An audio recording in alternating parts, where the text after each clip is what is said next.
محمدا صلى الله عليه وسلم فصلى الله تعالى عليه وعلى آله وأزواجه وذريته وأهل بيته وأحبابه وأصحابه الأجمعين إلى يوم القيامة.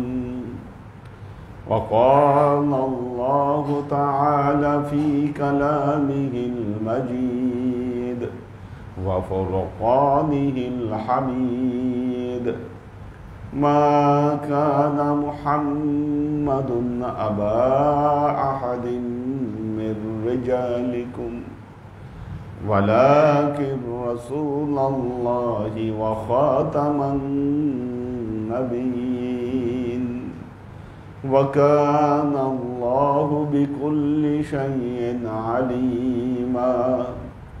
إن الله وملائكته يصلون على النبي يا أيها الذين آمنوا صلوا عليه وسلموا تسليما.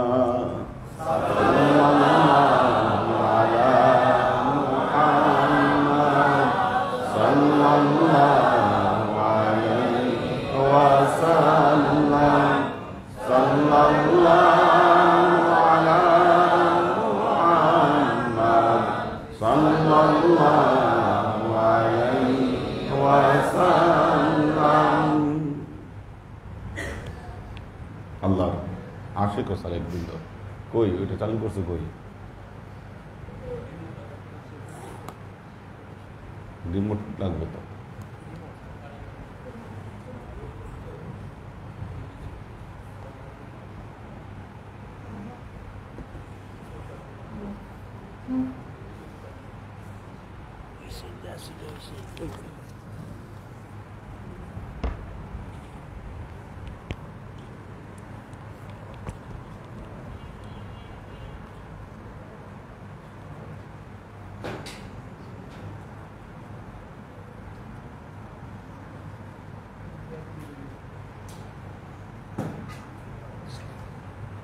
দাঁড়ান।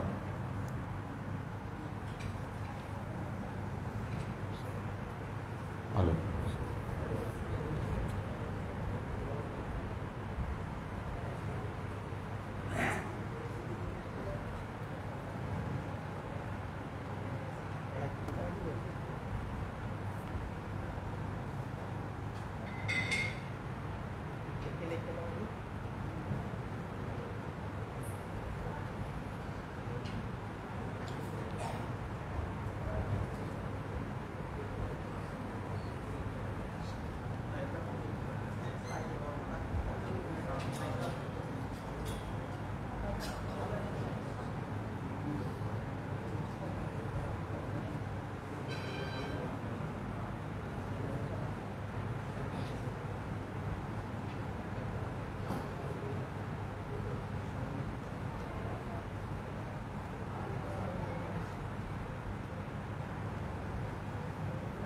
উল্টাইছে কেন?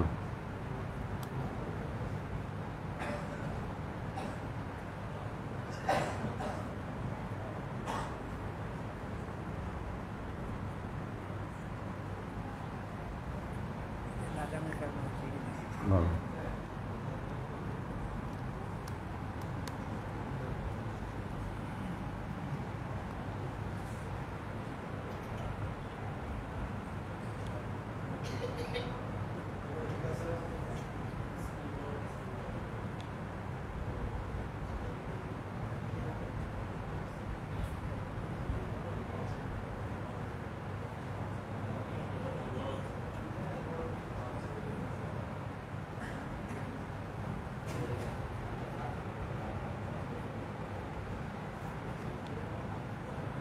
এবার ঠিক আছে।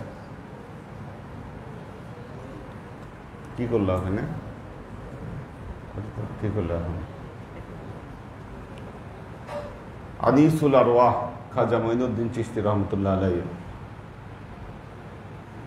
তার মুর্শিদ খাজা ওসমান হারুনি কাছ থেকে তিনি যা শিখেছেন বা যা জেনেছেন সেটাই হলো আনিসুল আরওয়াহ।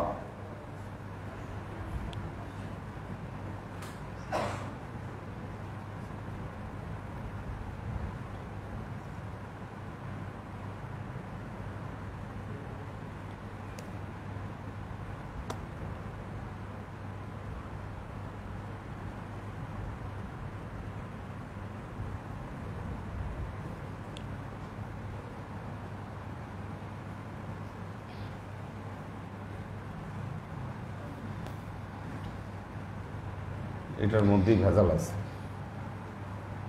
ছবিটাই উল্টা, ঠিক আছে?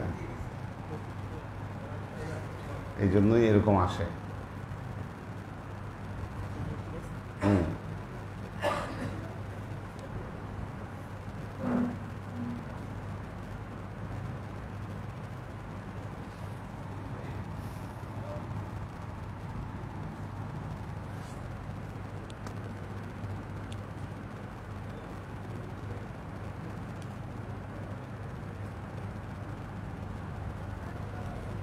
মজলিসে হাসতম, অষ্টম মজলিস। সুখান দার কাজাফ গুফতানে মুমিনান উফতাদে বুদ। কেউ যদি কোনো মুমিনের ব্যাপারে মিথ্যা কথা বলে, মিথ্যা আরোপ করে, তাহলে শাস্তি কি? এই বিষয়ে এই মজলিসে আলোচনা করা হয়েছে। শরীয়তের শাস্তি কি? কেউ যদি কোনো মুমিনের ব্যাপারে মিথ্যা আরোপ করে তাহলে তার শাস্তি কি? 80টা বেত্রাঘাত, 80টা বেত্রাঘাত। তো এটা হলো ফৌজদারি শাস্তি। অর্থাৎ আপনি যদি সমাজে এই জিনিসটা প্রতিষ্ঠিত করেন, কারো ব্যাপারে, কোনো মুমিনের ব্যাপারে কোনো বদনাম আপনি প্রতিষ্ঠা করলেন, কিন্তু সেটাকে আপনি প্রমাণ করতে পারলেন না, সেই সময় আপনার শাস্তি হচ্ছে 80টা বেত্রাঘাত। এটা শরীয়ত আপনার জন্য এই শাস্তি নির্ধারণ করেছে।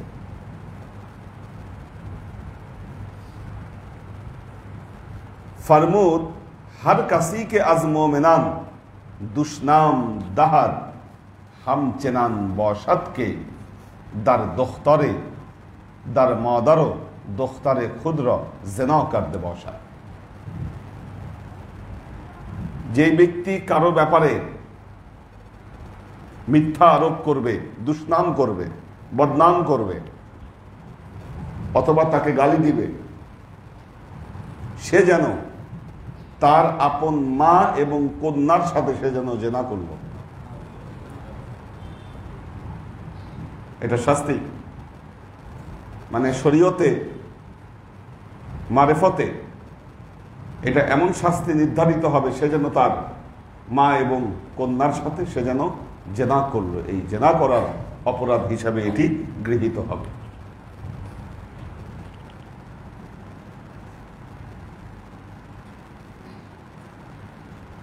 চিনাও নাস্তি কে ফেরাউনরা ইয়ারি কর দে বসাত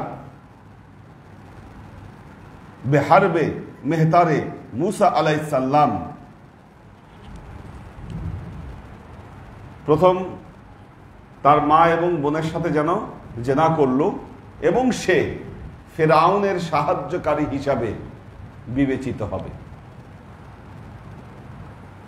যেইভাবে ফেরাউন হযরত মুসা আলাইহিস সালামের বিরুদ্ধে হযরত মুসা আলাইহিস সালামকে কষ্ট দিয়েছিল,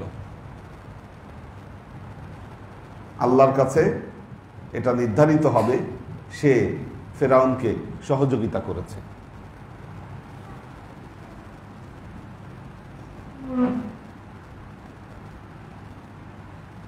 অনগ ফরমুদ হার কে মোমেনানরা দুশনাম দাহাত দোয়ায়াশ মুস্তাজাব নাশাবাত তা সাদরুজ। যে ব্যক্তি কোনো মুমিনের ব্যাপারে মিথ্যা বদনাম রটাবে, 100 দিন আল্লাহ তার দোয়া কবুল করবে না। তার দোয়া গেইরে মকবুল হয়ে থাকবে, তার দোয়া আসমানে আল্লাহ কবুল করবে না, এটা লটকায় থাকবে।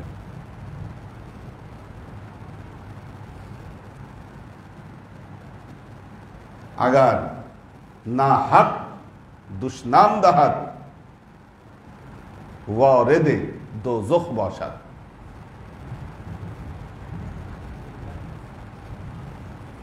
একটা হলো গীবত, একটা হলো বহতান।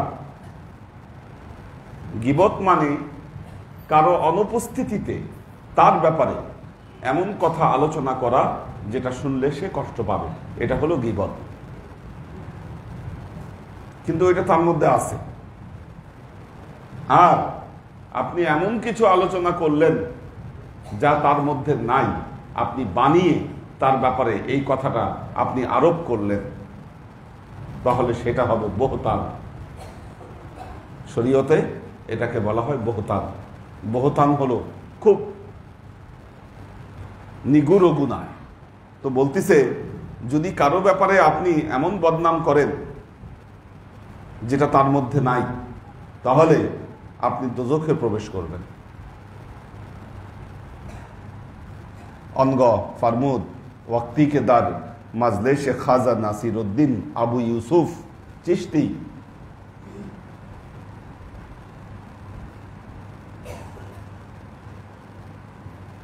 কদ্দাসাল্লাহু সিররাউল আজিজ হাজির বুদাম সুখানদার বাহাসে এলেম মিরাফ মারদি সরফে বেজাবান নাদশ সুআল হা রাবান মিকার খাজা আবু ইউসুফ বেদু গুফ কে এমার সুখান অহেস্তে গুই। এরপর খাজা ওসমান হারুনি, আল্লাহর একজন ওলি, খাজা আবু ইউসুফ চিশতি রহমতুল্লাহি আলাই, ওনার এক মজলিসের বর্ণনা দিলেন। বললেন, ওনার মজলিসে এক ব্যক্তি উপস্থিত ছিলেন। ওই মজলিসে এলেমের ব্যাপারে বাহাস হচ্ছিল। এক লোক খুব উচ্চ স্বরে কথা বলতেছিল, প্রশ্নের পর প্রশ্ন করতেছিল, প্রশ্ন বানে জর্জরিত করছিল এবং সে বহাস করছিল। হযরত আবু ইউসুফ তাকে বললেন, এ মার সুখান অহেস্তেগু, তুমি আস্তে কথা বলো। তাকে এই কথা বললেন, অহেস্তেগুই হামিনকে ইন বেগুফত বেখুদ বাজ আমাদ ছান্দান জবান র বেখাইদ কে দার খুন একই সুদ। এই কথা বলার সাথে সাথে ওই ব্যক্তির মুখ বন্ধ হয়ে গেল। সে তার জিভের ভেতরে এমনভাবে কামড়াতে শুরু করলো, তার জিভ রক্তাক্ত হয়ে গেল এবং সে বলতে শুরু করলো, বেদিন বিহুদে গুফতান থরা ছে করবুদ তদাহ সাল আস সাবাবে ইন সাবাবে ইন সাবাবে ইন মাআনা মিআনে খালক নাদাশ ওয়া ইজলাত গেরফত বাদ আজ অন ফারমুদ দার হাদিস আমাদে আজ हर के मोमेन रा दुश्नाम दहात दो आयाश दर ना आयात आखिरात मुस्तजिब नशाबात। ওই লোক মুখ বন্ধ করলো, তার জিভ রক্তাক্ত করে ফেললো। এরপর 10 বছর সে কারোর সাথে আর কথা বলে নাই। ওই লোক কথা বলেনি। তখন খাজা ওসমান হারুনি বললেন, রাসূলুল্লাহ সাল্লাল্লাহু আলাইহি ওয়াসাল্লাম বলেছেন, আল্লাহ রাসূলের হাদিসে এসেছে, হারকে মোমেনরা দুশনাম দাহাত দোয়ায়াস দার দুনিয়া ও আখিরাত মুস্তাজিব নাশাওয়াত।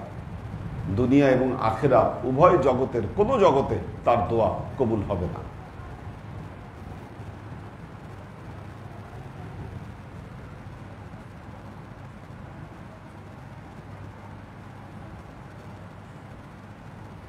তা সদরুজ অনগ হামদারিনে মানা ফরমুদ বলকে উর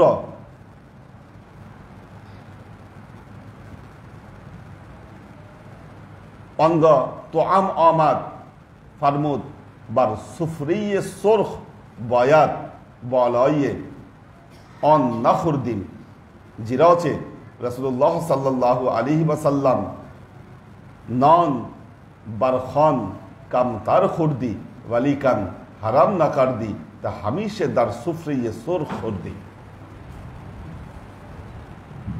এ কথা বলার পরে কথা ভিন্ন প্রসঙ্গে চলে গেছে। সুফরা, সুফরা মানে কি? সুফরা কাকে বলে? দস্তরখান, দস্তরখানকে বলে সুফরা। আচ্ছা, প্রথম যে আলোচনাটা গেল, এই যে এনারা দুইজন, প্রথম যে আলোচনা গেল, কি বুঝলেন প্রথম আলোচনায়? প্রথম আলোচনায় কি বুঝলেন? হ্যাঁ, কি?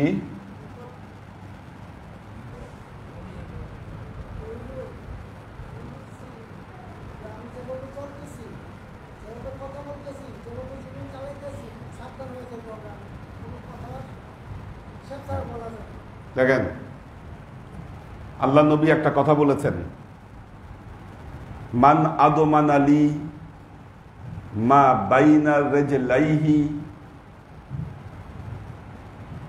মা বাইনা লিহয়াইহি ওয়া মা বাইনা রেজলাইহি আদমান লাহুল জান্নাহ। আল্লাহ নবীর কথা, যে ব্যক্তি আমার কাছে তার মুখ এবং লজ্জা স্থানকে জিম্মা দিবে, আমি মোহাম্মদ মুস্তাফা সাল্লাল্লাহু আলাইহি ওয়াসাল্লাম বলছি, আমি তার জন্য জান্নাতের জিম্মাদার হব। কে বলছেন এটা? আল্লাহ নবী বলেছেন। আল্লাহ নবী আরো বলেছেন, মান সাকাতা নাজাতা, যে ব্যক্তি চুপ থাকবে ওই ব্যক্তি নাজাত পাবে। মুখ এমন এক জিনিস, এই মুখকে হেফাজত করলে আপনার জন্য জান্নাতের জিম্মাদার হবেন মোহাম্মদ মুস্তাফা সাল্লাল্লাহু আলাইহি ওয়াসাল্লাম। অর্থাৎ মানুষ তার পাপ কাজের সর্বোচ্চ পাপ কাজ করে থাকে মুখের মাধ্যমে, জবানের মাধ্যমে। আপনি যত পাপ কাজ করেন, এই পাপ কাজের অধিকাংশ পাপ কাজ হয়ে থাকে আপনার জবানের মাধ্যমে, তারপর চোখের মাধ্যমে, তারপর জেহেনের মাধ্যমে, এরপর হাত পা অন্যান্য অঙ্গগুলো আসে। আপনাকে জাহান্নামে নিয়ে যাওয়ার প্রধান শত্রু হচ্ছে আপনার মুখ।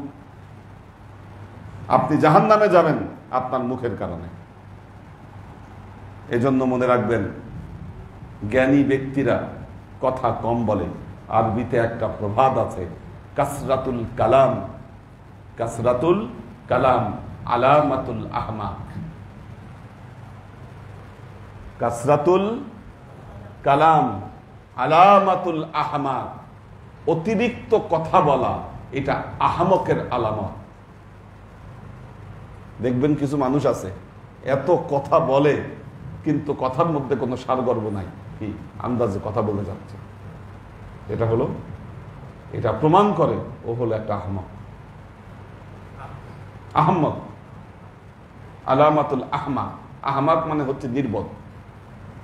জ্ঞানী ব্যক্তিরা কথা বেশি বলে না, কম বলে, এবং বললেও অর্থপূর্ণ কথা বলে।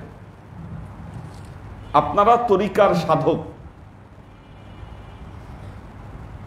সাধক, এত মুখ চলবে কেন আপনাদের? বড় একটা সাধনা হলো মুখ বন্ধ রাখা।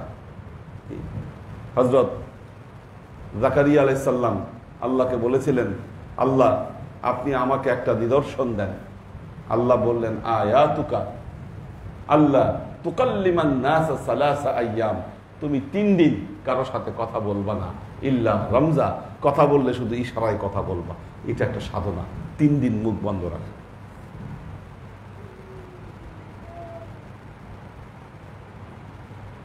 নাসিরউদ্দিন ঘুমায়, এসির বাতাসে ঘুম লেগে যাচ্ছে।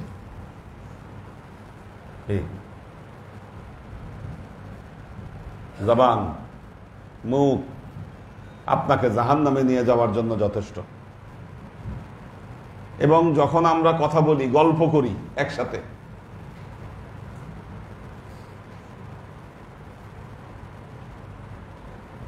চায়ের দোকানে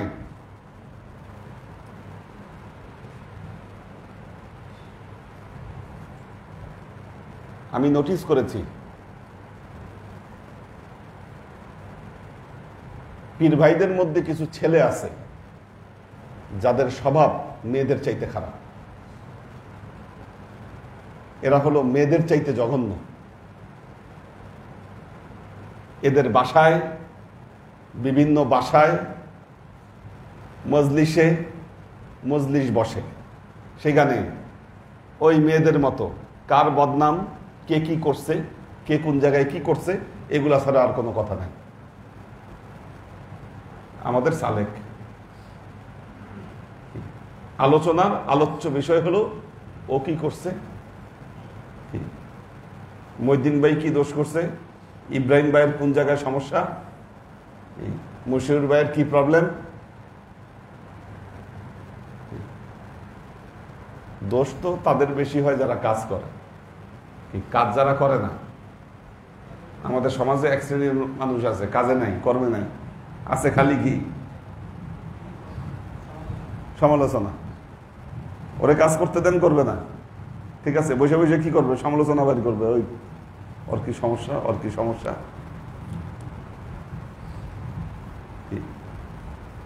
আপনাদের মধ্যেই আছে, আপনারা, এটা বাইরের কেউ না।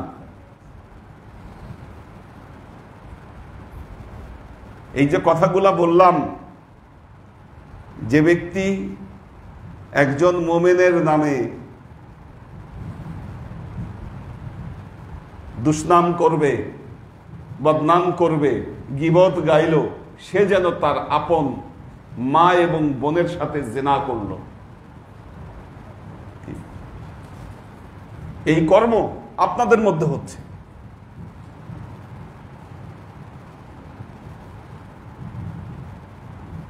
বাইরের মানুষের কাছে যাওয়ার দরকার নাই, আপনারা করতেছেন এই কর্ম।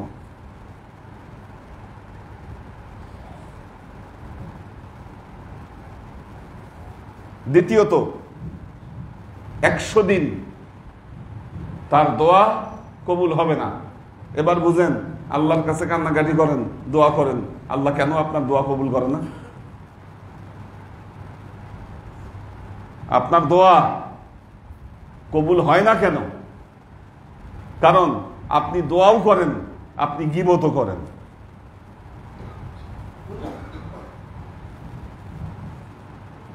এখন শয়তানের চাইতে বড় যুক্তিদাতা কিন্তু কেউ নাই। যখন এই কথাগুলো শুনতেছেন আপনি, আপনার কান দিয়ে ঢুকতেছে, মনে মনে শয়তান বলতেছে, তাহলে কেউ দোষ করলে এটা আমি ধরাই দিব না। কি বিশাল পরামর্শ দিছে শয়তান, একজন দোষ করতেছে, তাহলে আমি ধরাই দিব না।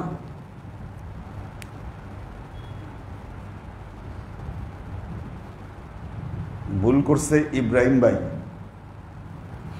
এই কথা আপনি আপনার দোস্তের কানে কানে বলতেছেন। যদি সত্যি তাকে শুধরানোর ইচ্ছা থাকতো, আপনি তাকে গিয়ে বলতেন।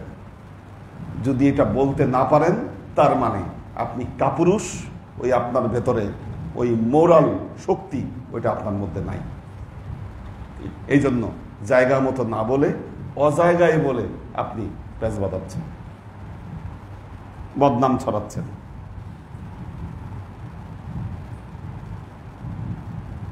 আবার জানে কোন জায়গায় বললে কি। বিবিসি, আমরা বলি বিবিসি, মানুষের মধ্যে কিছু আছে বিবিসি, বিবিসি বুঝেন, বা ভয়েস অফ আমেরিকা, কি খবর যেমন ছড়ায়, আমাদের মধ্যে কিছু মানুষ আছে কি এরা হলো বিবিসি।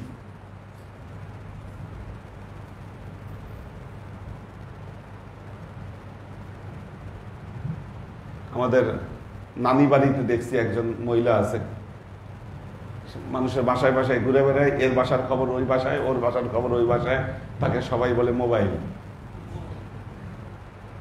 ওই মহিলাকে বলে মোবাইল, মানে ও থাকলে আর মোবাইল দরকার হয় না, খবর সেই বহন করে নিয়ে যায়। আমাদের মধ্যে এই স্বভাবধারী কিছু মানুষ আছে, ওনারা আবার জানে যে কোন জায়গায় এটা দিলে পাবলিসিটি করতে কি খুব দ্রুত পাবলিসিটি হবে এই কথাগুলো।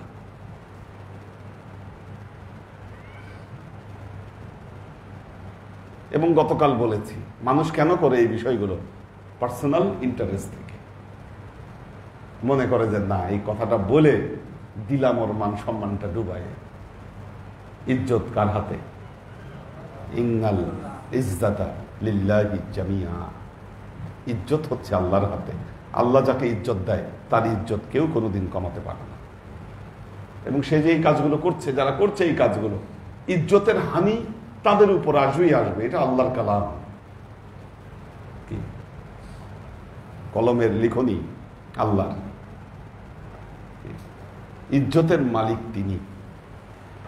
দেখেন এই যে মারেফতগুলো আমাদের ওলিয়া উলিয়ারা বলে গেছে, কি আমরা এগুলার বর্তমান সময় চর্চা নাই বলে আমরা এই জিনিসগুলো দেধারছে আমরা করছি।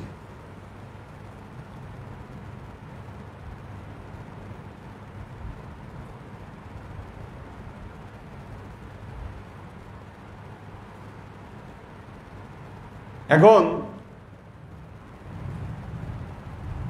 যিনি বদনাম করতেছে, ওই ছোটবেলায় একটা প্রবাদ শুনছি, পাছায় নাই চান হরিকৃষ্ণ নাম। তোমার কি অবস্থা? তোমারে মানুষ কি চোখে দেখে? কি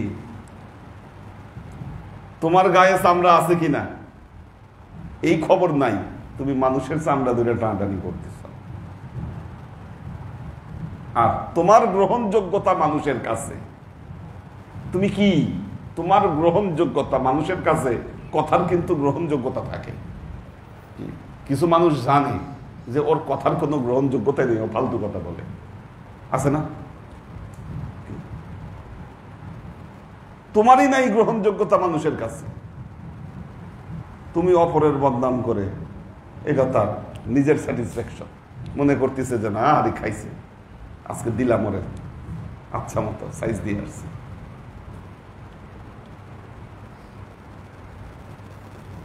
এই ওয়াজ আমি বাইরের মানুষের জন্য করছি না, আপনাদের জন্য করছি। শত শত দৃষ্টান্ত আপনাদের মধ্যে বের করে নিয়ে আসতে পারো।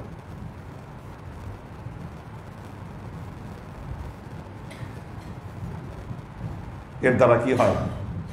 পারস্পরিক কাদা ছোড়াছড়ি, ঝগড়া, বিবাদ, এগুলো বৃদ্ধি পায়। তার মানে আপনি যদি আপনার জবানকে আপনি নিয়ন্ত্রণ করতে না পারছেন, গর্হিত গুনাহ,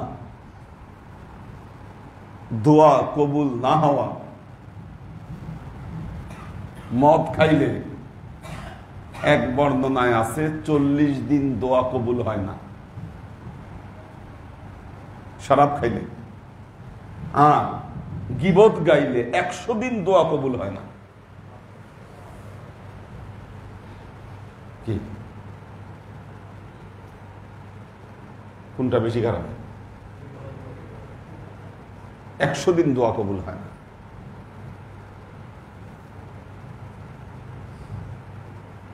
কাল কিয়ামতের ময়দানে আল্লাহর অনেক বান্দারা দেখবে কি আমল নামা খুলে দেখবে, আমল নামা ফাঁকা। বলবে আল্লাহ এত আমল করলাম, এখন আমল নামা ফাঁকা কেন? আল্লাহ বলবে আমলও করছো, গীবতও করছো, গীবত সব আমল খায় ফেলছে।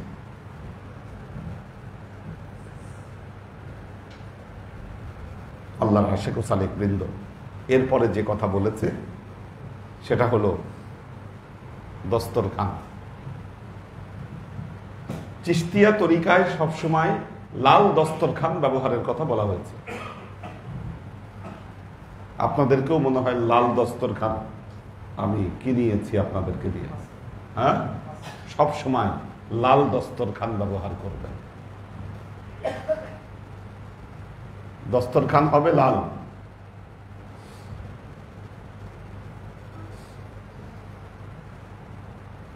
দস্তরখান সবুজ হবে না, কালো হবে না, অন্য কোনো রং হবে না, এটা হবে লাল রং। কারণ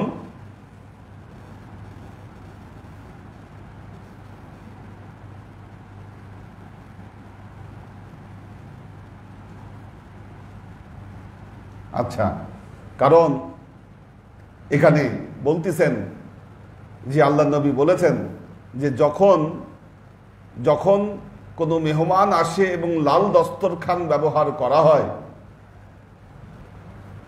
খানে বারাদার ঈসা আলাইহিস সালাম, যখন লাল দস্তরখান ব্যবহার করা হয় আল্লাহ তাতে এমন বরকত দান করেন যেই বরকত দান করা হয়েছিল হযরত ঈসা আলাইহিস সালামের সুফরায়। রব্বি আনজিলনি মাইদাতাম মিনাস সামা তাকুনু লানা ঈদাল লিআউয়ালিনা ওয়া আখিরিনা। কি হযরত ঈসা আলাইহিস সালাম আল্লাহর কাছে দোয়া করেছিলেন, আল্লাহ আপনি জান্নাত থেকে আমাদের জন্য দস্তরখান নামায় দেন। দস্তরখান নামালে আমাদের জন্য এটা আমার জন্য, আমার পূর্ববর্তীদের জন্য এই দস্তরখান এটা কি হবে?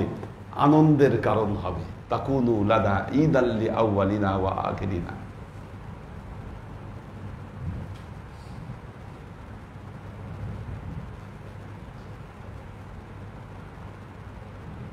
মিলাদ আছে আজকে এই পর্যন্ত। এই জন্য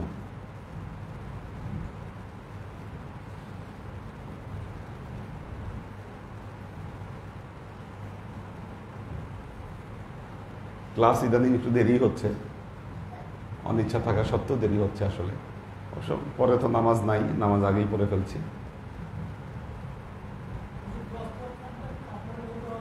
দস্তরখান কাপড়, প্লাস্টিক হতে পারে, লাল, শর্ত হলো লাল, ঠিক আছে? এবং লাল দস্তরখানে আল্লাহ বিশেষ বরকত নাজিল করে দেন।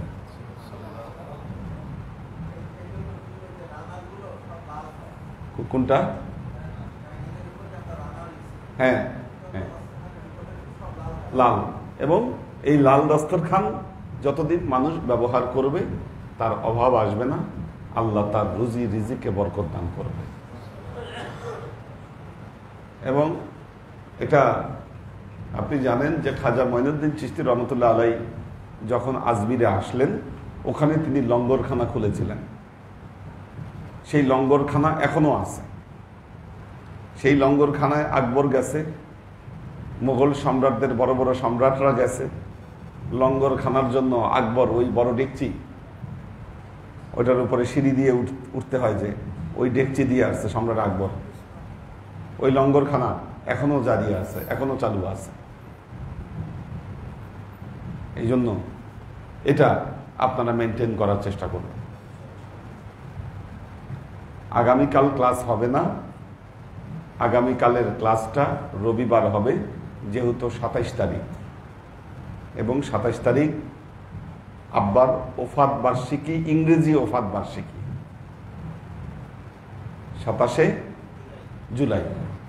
27শে জুলাই যেহেতু ওফাত বার্ষিকী, সেহেতু আমরা আগামীকালের ক্লাসটা রবিবারে করব ইনশাআল্লাহ। আম্মার তরফ থেকে আপনাদের জন্য ব্যবস্থাপনা নেওয়া হবে, আপনারা হাজির থাকবেন।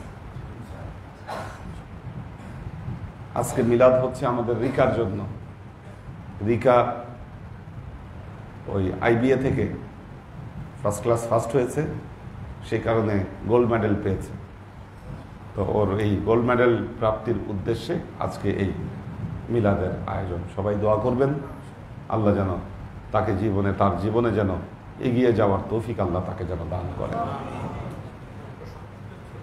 আমাদের শওকত ভাইয়ের ছোট মেয়ে রিকা, وأشرق البدر علينا واقتفت منه البدور مثل حسنك ما رأينا قط يا وجه السرور صلى الله على محمد صلى الله عليه وسلم صلى الله على محمد صلى الله عليه وسلم يا حبيبي يا محمد يا عروس الخافقين يا مؤيد يا ممجد يا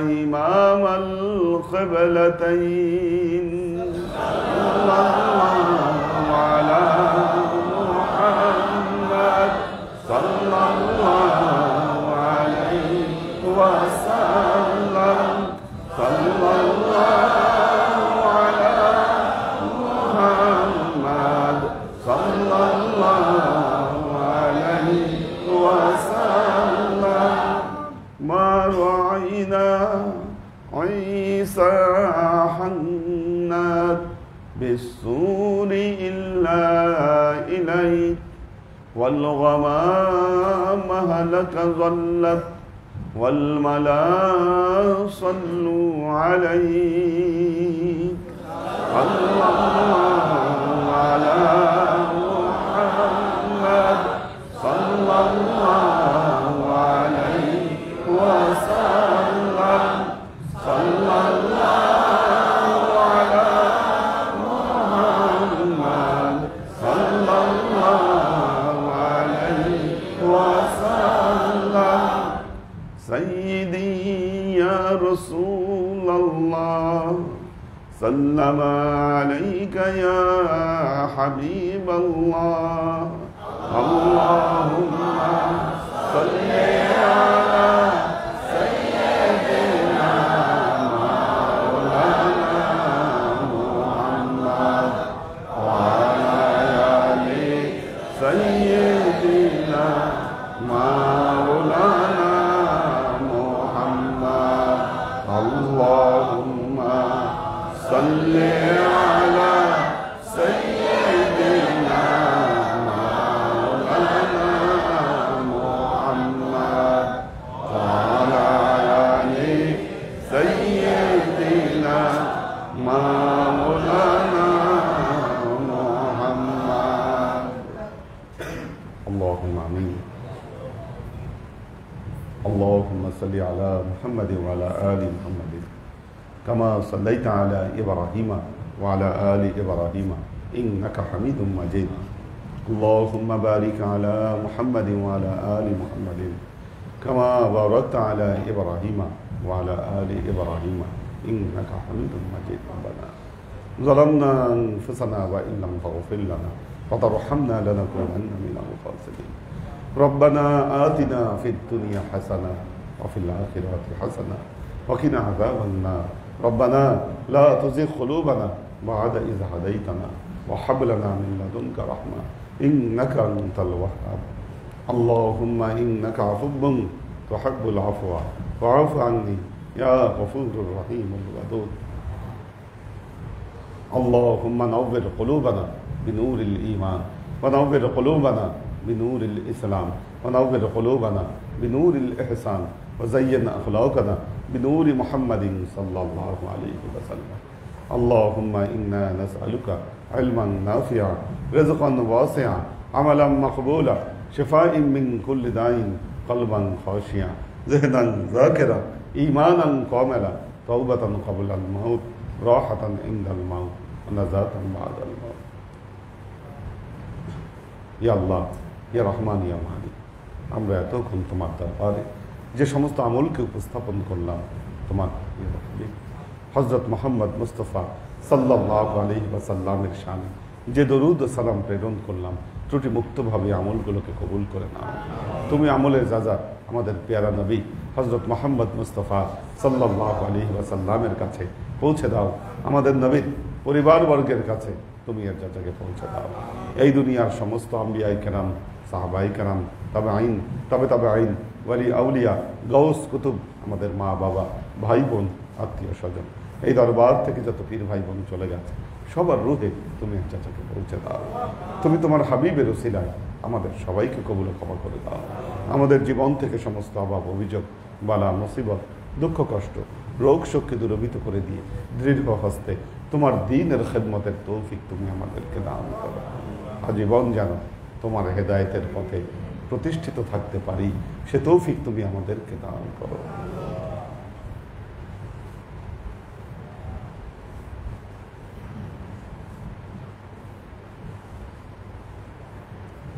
اللهم اجعلنا من الذين لا خوف عليهم ولا هم يحزنون سبحان ربك رب العزة عما يصفون سلام على المرسلين الحمد لله رب العالمين واجعل آخر كلمتنا عند الموت لا إله إلا الله محمد رسول الله.